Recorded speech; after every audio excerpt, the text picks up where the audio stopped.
Okey semua, hari ni, pagi ni saya ada nak trim pokok-pokok dekat kebun Pakcik Jamil. Okey, ni kebun Pakcik Jamil bukan kebun saya. Saya tak ada kebun. Ni kebun orang, saya hanya tolong-tolong saja. Kalau anda biasa lalu jalan Bukit Putus, pasti anda akan perasan dengan pondok-pondok ni Ini adalah apa nama? Pondok ataupun kebun Pakcik Jamil. Tepi jalan jadi mungkin bunyi bising sikit lah. Okey, pokok durian ni diberikan oleh sahabat saya Damacai. Dia ada channel YouTube. So saya akan letakkan link, anda follow lah ke channel Damacai ni Okey, dia bagi durian ni dekat saya, pokok ni sebagai buah tangan untuk saya. Amin. Dia ada buah tangan sikit. Pokok durian, anak pokok durian. Ini bukan buah tangan ni, ni pokok tangan. Pokok tangan. Ni pokok yang dikahwin oleh Damacai mudah-mudahan ini akan jadi saksi nantilah, saksi persahabatan. Tapi sebenarnya dah bersahabat lama dah pun.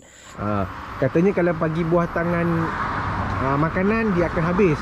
Kalau bagi buah tangan dalam bentuk pokok, dia kata pokok ni akan terus hidup. So bila saya tengok, setiap kali saya tengok pokok ni, memang saya akan teringat dekat dia. Okey.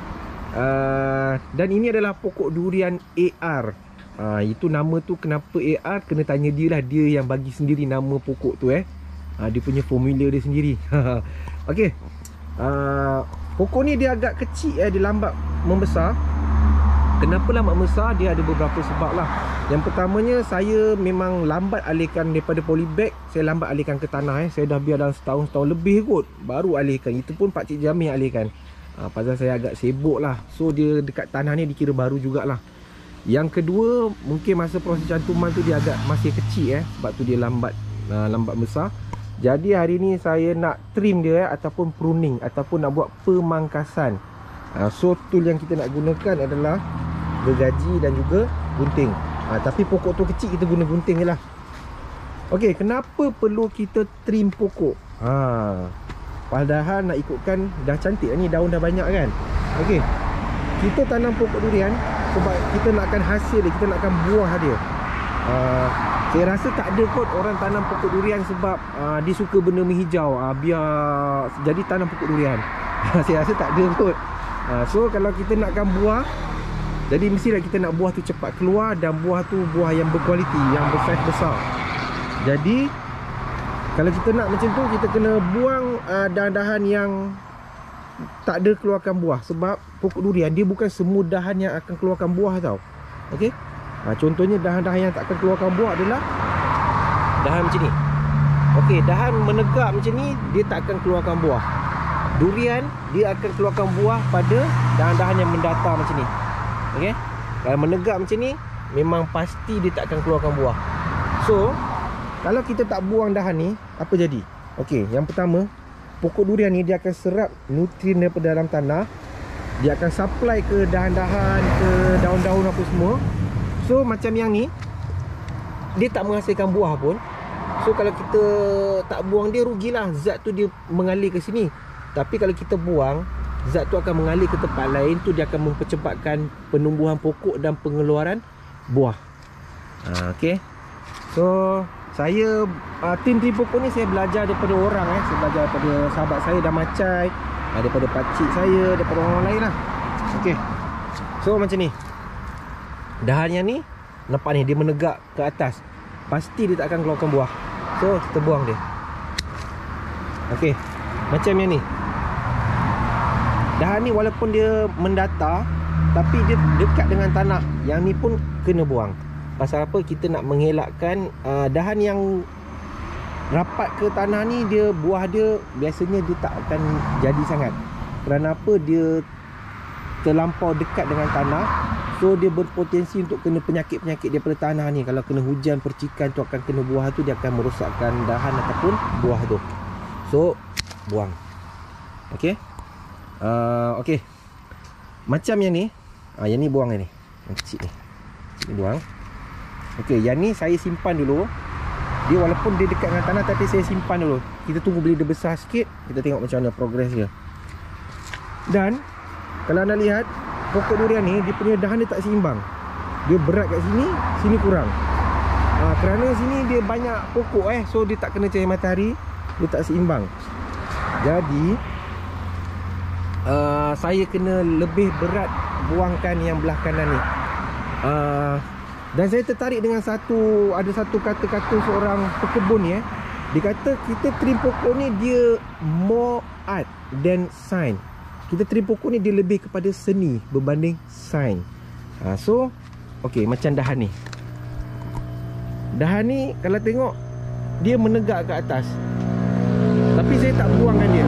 Pasal apa saya tak buang? Pasal dia belah kiri ni sayang kalau nak buang. Dia dah tak banyak dahan. So kalau saya buang dia macam tak balance. So bila dia menegak macam ni, apa yang saya patut buat? Saya akan letak ikat tali di sini nanti. Saya akan letak pemberat, botol air ataupun batu. Saya akan latih dia untuk dia jadi apa? Menata. Okey? Dia akan jadi menata macam ni. Dengan harapan dia akan berpotensi untuk keluarkan buah lah. Okey. 1, 2, 3 dia rapat-rapat. So kita buang yang ni. Okey. Yang ni tinggal. Yang ni kita patut buang. Pasal apa? Yang ni dengan yang ni dia agak dekat So bila dia rapat, pengudaraan dia kurang, cahaya matahari pun takkan masuk dekat dia. Yang ni kita kena buang. Ini dipanggil sebagai tunas air. Okay? Dia tak menghasilkan buah pun. Dia hanya tumbuh situ je. Buang je ni Okey, macam durian ni, buah dia akan keluar pada okey, ni batang utama. Buah durian dia akan keluar pada batang dahan yang kedua ataupun dahan yang ketiga. Okey, kedua, ketiga dia akan keluarkan buah. Kalau macam yang ni, pasti dia tak akan keluar buah. Tunas ni, ini bukan dahan yang ditunas, dia panggil tunas air. Ini confirm kena buang. Okey, yang ni semua dia menyerap nutrien tapi dia tak menghasilkan apa-apa buah pun. So buang je. Macam yang ni pula, dahan ketiga tapi dia hampir dengan batang tengah. Yang ni pun kena buang. Buang. Tunas air ni buang. Okey, yang ke depan ni simpan. Right? Okey, macam yang atas ni pula. Okey, macam atas ni, yang ni tunas air buang. Dahan ni pun saya buang Pasal apa? Saya nak mengimbangi pokoknya. Okey, buang. Lagi ni tunas-tunas air ni semua buang dulu. Selebihnya yang atas ni saya nak tunggu dia besar sikit Tunggu dia besar, kita tengok progress dia macam mana. Kita pruning ni bukan sekali jalan je kita buat berperingkat. Sebab pokok ni masih kecil lagi. Kita tengok dulu potensi dahan dia macam mana. Ni tunas-tunas air ni semua kena buang ni. Ini semua dia tak, kalau untuk buah dia tak ada manfaat apa Dia takkan keluarkan pun. Lepas tu yang kita trim ni, yang daun-daun kat bawah ni kita jangan buang. Sebelum ni saya tak tahu, saya buang juga.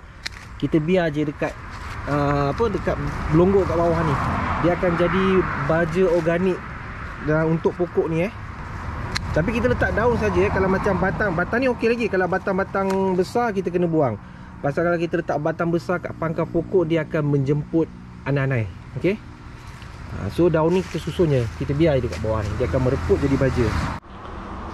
So ini rupa selepas di trim Kalau anda dapat lihat, okey, dia dah dia dah macam togel sikit lah. Kecuali belatan ni saya belum trim lagi lah. Okey. Saya biarkan dia naik dulu. So dia akan ada pengudaraan yang lebih baik dan cahaya matahari pun akan sampai ke batang-batang dan dahan dia seronnya. Saya banyak lagi lah hari ni kerja. Saya tak buat video sangat lah pasal kerja saya banyak hari ni. Okey, contohnya macam ni. Pokok durian ni dah besar dah. Macam ni. Dahan yang menegak ni confirm kena buang. Dia takkan menghasilkan buah. Ini kena buang. Dan satu lagi dia rapat dengan tanah, kena buang.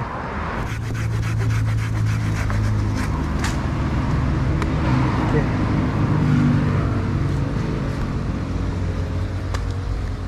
Okay, nampak dahan ni panjang So selama ni zat nutrien yang diserap bertanah dia bazirkan dekat dahan yang tak menghasilkan buah. So ini yang kita nak buang ni. Dia tak akan menghasilkan buah.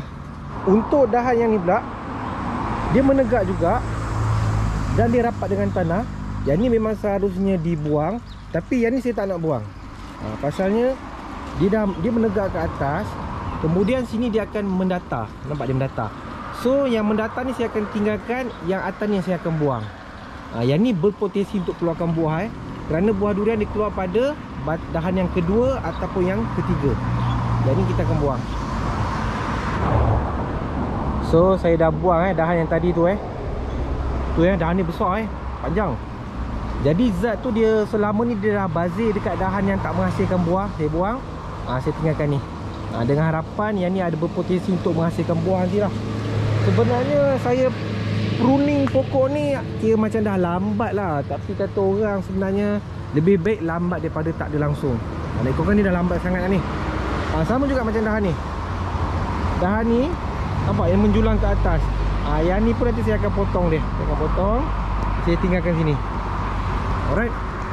So saya kira sampai sini sajalah dulu. Saya nak stopkan rakaman. Saya terus nak fokus kerja lah, sebab kat atas sana banyak lagi pokok banyak lagi pokok kat atas sana yang saya nak kena trim. Pasal pakcik Jamil ni dia dah tua, dia dah tak kuat. So saya sebagai orang muda kenalah bantu dia. Alright. Ni kerja-kerja sonok-sonok je, tak ada kerja bergaji pun. Kita just tolong je. Itulah pentingnya kenapa kena buat pemangkasan daripada awal. Kalau tidak, pokok dah tinggi. Tak pasal-pasal kena panjat. Okey. Tapi apa-apa pun lebih baik terlambat daripada tak ada langsung. Okey. Okey, macam ni batang utama. Sampai kat sini dia pecah dua. So kedua-dua ni sama tinggi. So dia patutnya batang utama kena ada satu je. Jadi kita kena pilih salah satu. So yang ni kena buang. Okey, supaya ini jadi batang yang tunggal.